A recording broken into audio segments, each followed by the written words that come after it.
better? There we go. Ooh, a little different than basketball press conference. A lot of media in here today. I guess I'm gonna start with y'all today, right now.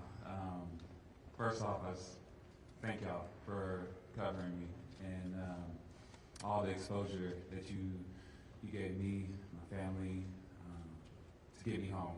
I really appreciate it. That coverage was much needed.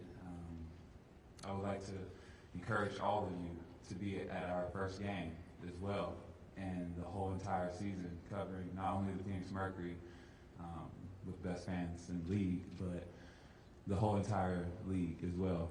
You know, from start to finish, I expect to see this same coverage because we have a great product, and you'll see it this summer. Start off with the Mercury. Thank you so much, everybody, the Phoenix Mercury organization, all the hard work, long hours, everything that y'all did for me, my wife, my family, getting me back home, being there, supporting me, letting me know that I wasn't alone. It means everything to me, to everybody, Vince, Bryce, Jim, Coach, everybody, the players. It goes all the way down to the people that keep this building running. You know, it's a family with the Mercury. I would also like to bring our families home. Netta, thank you so much for being here and representing everybody here. It means the world to have you here right now, and everything that you did also, and that you're doing. You're so strong. I just want to say thank you so much. Of course, President Biden, Vice President Harris, Governor Richardson. The list goes on to everybody that was a part of this. The WNBA, WNBPA, Wasserman, my agent who's here as well. A lot of long hours. You, of course, my wife. Come on now. Like, I couldn't have did it without her. A round of applause for my wife, honestly. She had the hardest job, honestly. Thank you so much, babe, for being there for me. Like, oh yeah, you the one. We could just get into it. I'd love to start taking some questions, so you just keep it moving along like it's post-game. Hello. Hi. Welcome home. Oh, so good to see you. You too. What resilience has been required for you to be sitting up here today? How have you found the resilience personally to be here with us?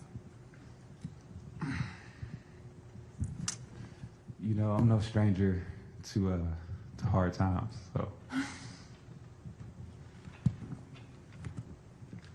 See, you cried and you made me cry.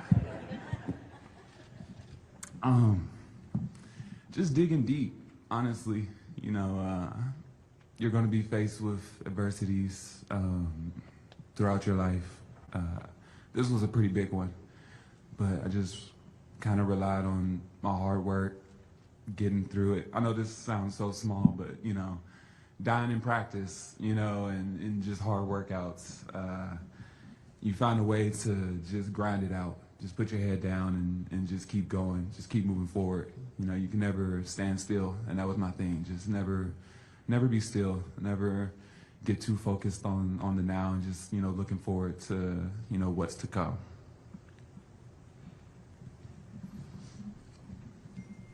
Hey, Britt. BG Matt Gutman with ABC News. I think I echo everyone and my colleagues here. We are so happy to see you here. Thank you. And I don't know if it was timed with your availability today, but you may know that the Washington Post, the New York Times, the Wall Street Journal put out an ad demanding the release of Evan Gersh today, right? So during your detention, were you aware of all of the efforts on your behalf, of the hashtag #WeAreBG, and what message would you send to Evan and Paul Whelan today? Yes, I was aware. There was a little bit of a delay in getting news sometimes, but I was aware of the efforts and everything that was going on. I was able to see pictures sometimes of different things, the WRBG. So just knowing that and having that, just being aware of what was going on when you don't know anything. You're there, you're sitting there, you're like, okay, I know people are fighting for me or bringing awareness to what's going on. And those times where I was able to see what was going on, it definitely, it made me a little bit more comfortable. It made me a little bit have hope, which is a really hard thing to have, a really dangerous thing to have, because when it doesn't work, it's so crushing. And I would say to everyone that is wrongfully detained right now across the world, stay strong, keep fighting, don't give up, just keep waking up, find a little routine and stick to that routine and as best you can. I know that's what helped me, just finding little things, if it was just whatever it was, just keep pushing, because we're not going to stop. We're not going to stop fighting. We're not going to stop bringing awareness to everyone that's left behind right now. Hi, it's Ewan McCurdy with CBS News. First of all, welcome back. We're so thrilled to have you here. I was wondering if you could explain a little bit about what your ordeal did for your mental and your physical health, and what your journey has been to get back to the place where you are now, where you're about to embark on preseason. It was strenuous, and coming back from basically, doing nothing, not having any gym or anything to be at. Getting back into it was hard. It's still a process. Just the little things. I mean, doing a plank, was so simple before, and couldn't even stay up very long, and just a regular plank when I first came back. Because as an athlete, you always want to be where you left off. And I left off playoffs, finals, Chicago. And I wanted to be that player when I started back. And just everybody telling me to give myself grace and it's going to take time. But that's the hardest thing to do to a pro athlete, because we always want to be right back at our tip-top shape. So it's been a struggle, but like I said, it's liberating as well at the same time, just as a release, just getting back to my craft. And then being here in Phoenix, with my coaches and my teammates really supporting me, at every step of the way on the court. So it's been pretty good. Hi, Brittney. I am Stephanie Elam with CNN. And first of all, I have to say there's a great amount of lightness around you, which I think is kind of shocking considering what you've been through. It's extraordinary. I'm curious if the desire to play overseas in the off-season is a need or a want, and if that is something that needs to be addressed, and if it is a need, what do you think needs to be addressed about it? Well, I can say for me, I'm never going overseas to play again unless I'm representing my country at the Olympics. If I make that team, that would be the only time I would leave the U.S. soil, and that's just to represent the USA. I'll say this, the whole reason a lot of us go over, is the pay gap. A lot of us go over there to make an income to support our families, to support ourselves. So I don't knock any player that wants to go overseas and make a little bit extra money. I'm hoping that our league continues to grow, and with as many people in here right now covering this, I hope you continue, like I said, to cover our league, bring exposure to us. I hope a lot of these companies start to invest in our craft, because as you'll see this season, if you haven't watched before, we have a really good craft in ourselves in the WNBA. And it's a shame that we have to leave our families for holidays. I mean, you're missing everything being away, but at the same time, as much as I would love to, pay my light bill for the love of the game, I can't, So I think that's probably one of the biggest reasons people are still going overseas, and that's why I was there, So hopefully that changes, though. BG Lena Washington, 12 News. Welcome back. So good to see you. We've seen you out around town at the MLK Day March, the WN Phoenix Open, recently a Suns game. What did that feel like for you, and how did just walking around town change from maybe 2 years ago? Walking around town is a little bit different, a little bit different now, but it felt good just being back, just being on U.S. soil, especially being back here in the Valley. Made this my home, and it was really warming. I had nothing but love, being out and about, and just trying to get back to just being normal, just being able to walk out the door and go see and do things. So it's been amazing. All the things that I really couldn't do either because I was overseas playing, so I got to do a couple of those things here recently, which was really nice, actually.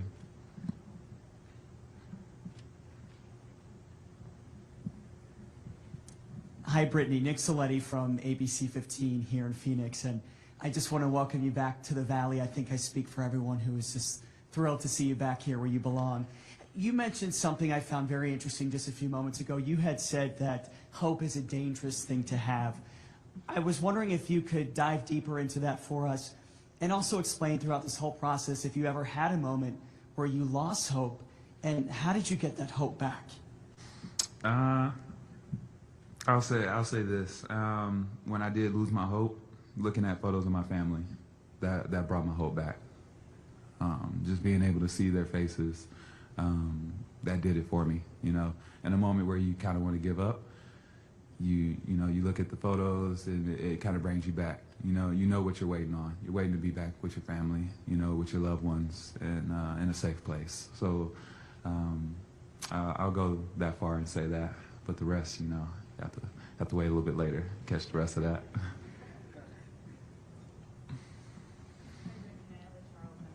Welcome back. Thank you. Entering this season, how did your mindset change as a person and athlete given all you've gone through?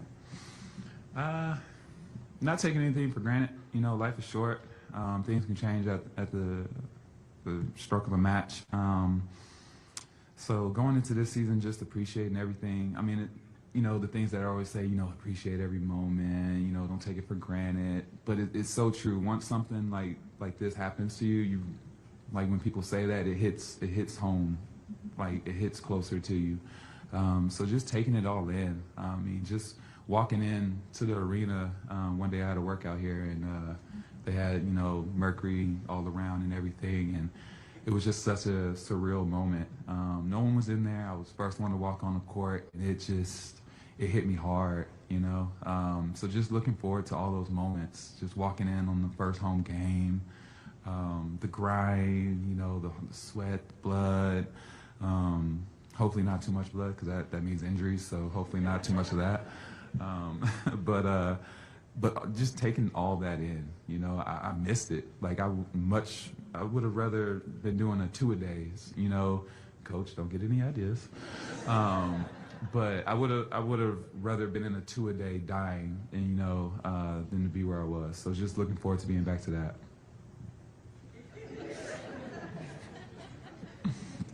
Yeah, Brittney, M.A. Vopel from ESPN.com. You've said really throughout your career that basketball was a sanctuary for you. Has it felt like that coming back? You talked about you want to be back where you were. Has it felt like a sanctuary, and where do you think you are as a player at this point, and where can you reach during this season? Well, I mean, I always believe in my ability. If we had a game tomorrow, I mean, we're gonna go get that dub. But being realistic, am I exactly where I want to be? No, but I'm on the right track to getting there. That's for sure. I will say that. It's still a sanctuary. I mean, in the beginning, no. The first, I want to say day, but what was it, day? Like 2 weeks? First month. It was hard. It's funny because she was literally filming me in the beginning, and yeah, those videos are really, really different to how they are now, where I'm at now. I feel like I've hit the corner and just loving it now. But at first there was a point where it was like, wow, like, dang, do I really want to do this fast right now? But no, it was so worth it, so worth it. Hi, Brittney. Jen Ortiz, Arizona Republic. When you came back, Vanessa was your new head coach. How have those conversations been, and how is your support system here in Phoenix?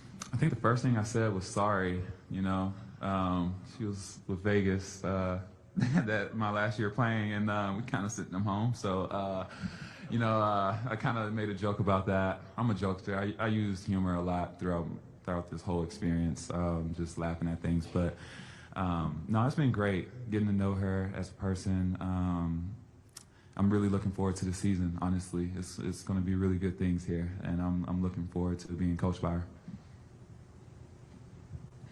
Hey, Brittney, Robbie Baker with Fox 10. Good to see you and welcome home. You mentioned being back in the arena. We've seen you at the practice facility a few times with a big smile on your face. What were the emotions like the first time you got your hands on a basketball again and getting back on the court? So the first time I had a basketball in my hand actually was in San Antonio. It was good. It was good. I got some shots up. I mean, I was in some chucks. So I was in some low-top chucks, you know, I was outside, and, you know, like I thought I was like 16 again. I mean, my ankles did not like it, but it was good. I threw it down just to see, you know, I was like, let me just see if I can still throw this thing down. And I did. You have to ask. That's a good question for my wife. Ask her how it felt getting dunked on. Oops.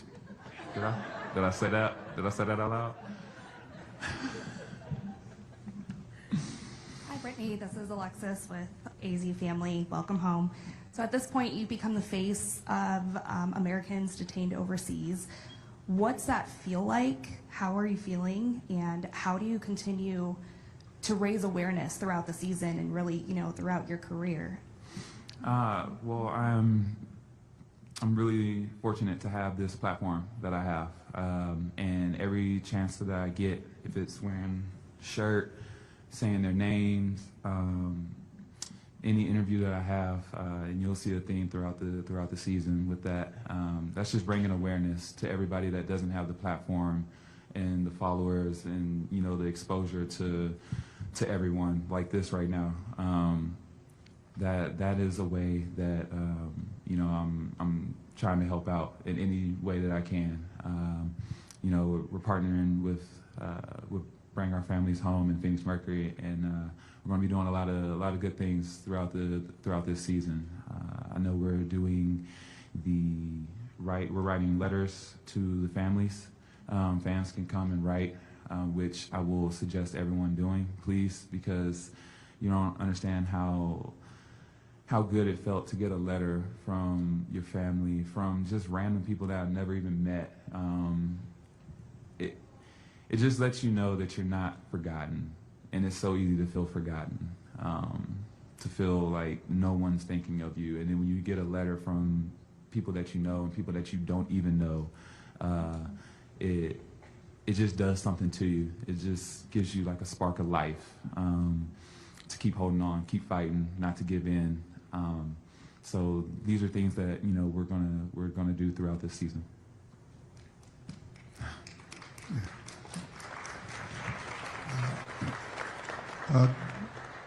Good morning, Brittney. I'm Bill Roden from ESPN Landscape, and it's really great to see you. It's good to know the prayers have been answered. The question, you've always represented so much throughout your entire career about access and, you know, being able to do stuff. And I hate to put one more thing on your plate, but there are a number of states who are aggressively moving to prevent transgender athletes playing. And I was wondering, again, I hate to put one more thing on your plate, but in terms of on your radar, where is that? You're going to have a tremendous platform, but where is that going to be on your radar in terms of advocating for, you know, athletes, all athletes, transgender athletes, to be able to play? Oh, I mean, that ranks high on the list of things that I'll be fighting for and speaking up against. You know, everyone deserves the right to play. Everyone deserves the right to come here, sit in these seats, and feel safe, and not feel like there's a threat or they can't be who they are, or like it's just all eyes on them. So I think it's a crime, honestly, to separate someone for any reason. So I definitely will be speaking up against that legislation and those laws that are trying to be passed, for sure. Hey, Brittney, Chris Rim, New York Times. Two questions for you. Have you spoken with Evan, the reporter from the Wall Street Journal, or his family at all? And secondly, when you returned, did you feel any worry or guilt or any type of burden because you came home earlier than some others who were detained longer than you? Mm-hmm. You know, if I could have went and got them out or any of that, I mean, of course I would have. I think everybody, President Biden, if he could just go over there right now and just grab everybody that's been left behind, I think he definitely would. I mean, of course.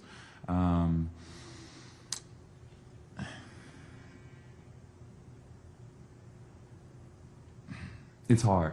It's hard. You know, I come from military family. My dad, Vietnam, 68, 69 Marine. So, you know, I have that mindset, you know, no man left behind. No man, no woman, no one left behind. So, you know, it hurts. It hurts because no one should be in those conditions. Like, hands down, no one should be in any of the conditions that I went through or they're going through. So, you know, I hope that everyone continues to bring awareness and fight to bring home everyone. Can you re-say the first part of your question? I'm sorry about that. Yes. So I haven't spoke directly, but I do know that my team, Washington and my agent, they have been in touch with the family a lot and helping out with just, you know, sharing knowledge, which is a big thing. You know, everybody speaking, talking, sharing what they know. It goes a long way because, I mean, you're in foreign territory, you're in unknown waters, so there's a lot, you know, that we might know that they didn't know. So there's been a lot of communication between both teams. Brittney, Jeff Metcalf right here. Hey. Welcome home. A couple things. One, Diana's still playing. What's it like being back and having another season or two with Diana ahead? And then also going back to the bubble. When you left, you got a lot of mental health. You've spoken about your mental health help that you got after that. How important was that in dealing with what you had to deal with in Russia?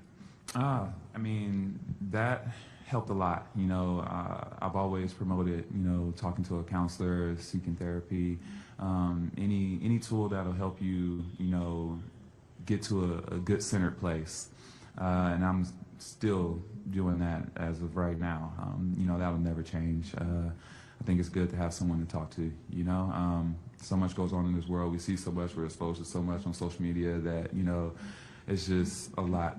And it's nice to have someone to talk to. Playing with Dee, I mean, who wouldn't want to play with a walking fossil? No, I'm playing. Oh, she's gonna kill me. She's gonna kill me. No, I'm just so glad. I was really worried, honestly. Like, legit, I was worried. I thought she was gonna like retire on me or something while I was gone, or I would miss it, and that honestly was killing me. Knowing that you know was a possibility. So I'm really thankful that you know she's still here. She hates it, but you know she's a mentor. I look up to her. You know, how could you not when you have the GOAT, you know, right next to you? So I'm really thankful to have her another year here in Phoenix. Like I'm looking forward to getting out there on the court. Hey, BG. Sabrina Merchant, The Athletic. You kind of alluded to this already, but after the year that you had, how are you so certain that you wanted to play in the WNBA this year, and how were you certain that you'd be able to play so quickly after you came back? Oh, man. I mean, I've said it before. You know, I believe in me. I believe in what I can do. I know that I can, if I put my mind to it, you know, I can achieve any goal. And, you know, not trying to sound big-headed, but I just really, you know, I bet on me. And I have all the resources here to help me get to that point where I can play. And it was no question to be back in the WNBA, back in Phoenix and playing. We have time for 2 more questions.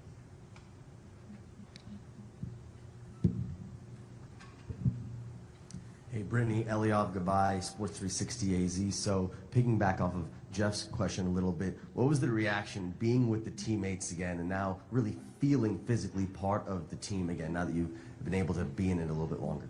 I mean, just seeing everybody, just being back. On my ride back from San Antonio here, actually, I was lucky that Dee was able to come, so she was the first player that I got to see. You know, Vince was there, and it was just really good, just seeing them. It was like a relief. Like, it was once, I've said it before, it's hard to really realize it's happening. You know, it's like, I'm really here. Like, this is really my teammates here. So it was just liberating. It was so great to be on that plane, riding back with her, and then seeing everybody at the gym. It was crazy. Man, it was such a good feeling. Hi, Brittney. I'm Sydney from USA Today. What did it feel like first when you were gone, but also when you came home, to have not only the WNBA community rally around you, but also the LGBTQ community fight for you and support you? I mean, like I said, just seeing everybody backing me and supporting me, supporting my family. You know, I heard about the standing ovation my wife got when she came to a game. You know, like just little things like that. All-star, you know, with the league. Just knowing that everyone was going above and beyond, people that I've never even met, you know, going to bat for me and supporting me. It really shows how much you've kind of impacted, or you've, you know, touched so many different people in a different way. So I was just abundant of joy, honestly, I will say. Thank you so much, Brittney. Thank you, everybody.